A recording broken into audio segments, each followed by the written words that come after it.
Hare Krishna.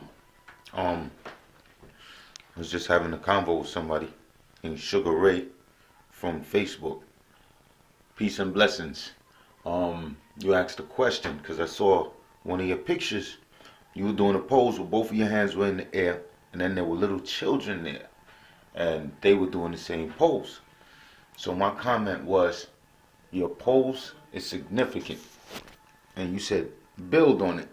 I said, instead of typing all of this, let me just run through it real quick. So basically, that pose with the two hands in the air, we've seen it all over. We've seen it in Kemet. We've seen it in all kind of religious systems. But that two hands in the air basically represents surrender. You surrender through intelligence. There's a woman named Draupadi, a great personage in history. Draupadi was married to the 5 Pandava brothers. She was insulted in a particular way. And you know, the insult that was done to her, the gambling match in which the eldest of the Pandava brothers gave away his kingdom and possession of his own self and possession of his wife that he shared with his 5 brothers, right? But we'll go into that another time. They're like, crazy, one woman married to 5 brothers.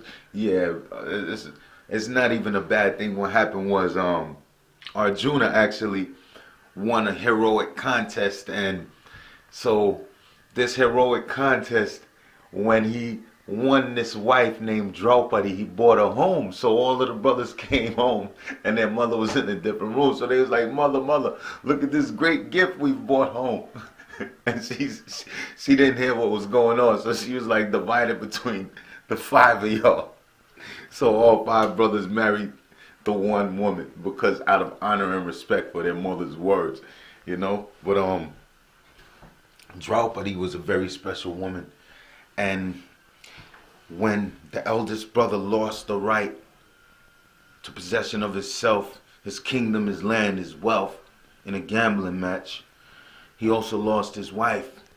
So these guys now, we'll call them Kauravas, and this story can be found in the Mahabharata.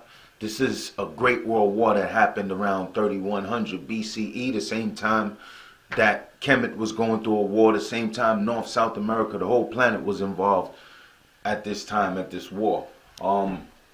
Draupadi now, they took her to the middle of the assembly, and they was like, strip her naked. Like, this is just ultimate humility. And this is the loss of civilization. We talking about people from a bloodline of Kshatriya kings. And these Kshatriyas and these ancient civilizations that go back to the solar civilization.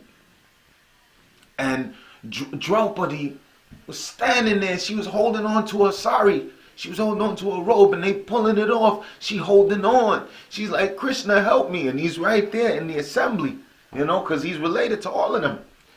Krishna, help me. But, you know, he didn't really do nothing. Then she couldn't hold on no more. One of her arms came off. One of her arms went up in the air. Krishna, help me. Yo, he ain't do nothing. You know what I'm saying? I don't know what's going on. My faith is getting weak now. What's happening, Krishna? Next thing you know, she couldn't hold on no more. They trying to strip her naked. Remember, these were societies that protected the 7 mothers, including the cow, the woman. When a woman is a baby, her father protects her. When she's a woman, her husband protects her. When she's elderly, her older sons protect her. You know, but this woman had no protection. Her own 5 husbands, mighty Pandavas, couldn't protect her.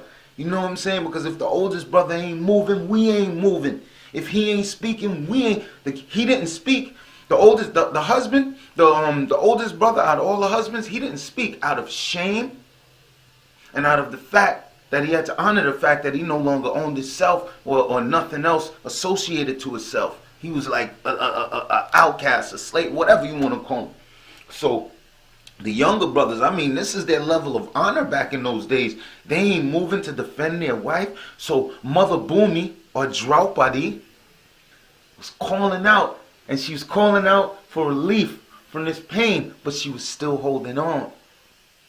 After a while, she couldn't hold on no more. Both arms went up in the air. Now she's about to reach the point. You jump off the cliff. Say, Krishna, help me. She threw both arms in the air.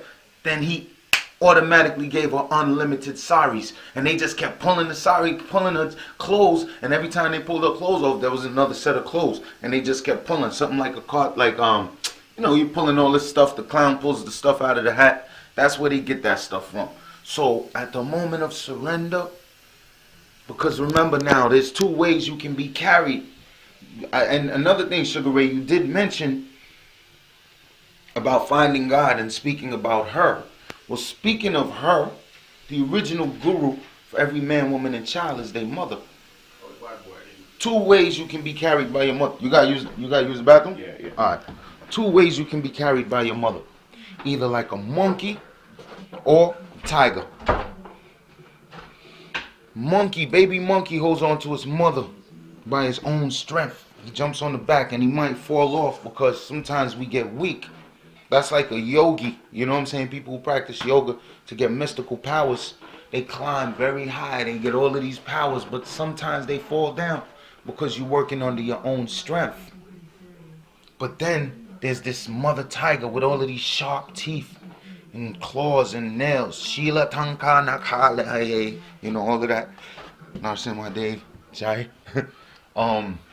So now you have this one with the sharp teeth. The kitten admits that it's helpless and weak. So what happens next? The mother comes with her sharp teeth and uses them with love to pick up that little kitten. So you see, there's different ways. If we do things by our own strength, we're bound to fall and fail. But if we do things under the strength of the Almighty, you're bound to succeed and be protected. This is my answer to your question. Peace.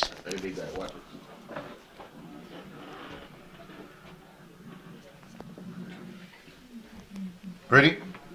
Say Hare Krishna.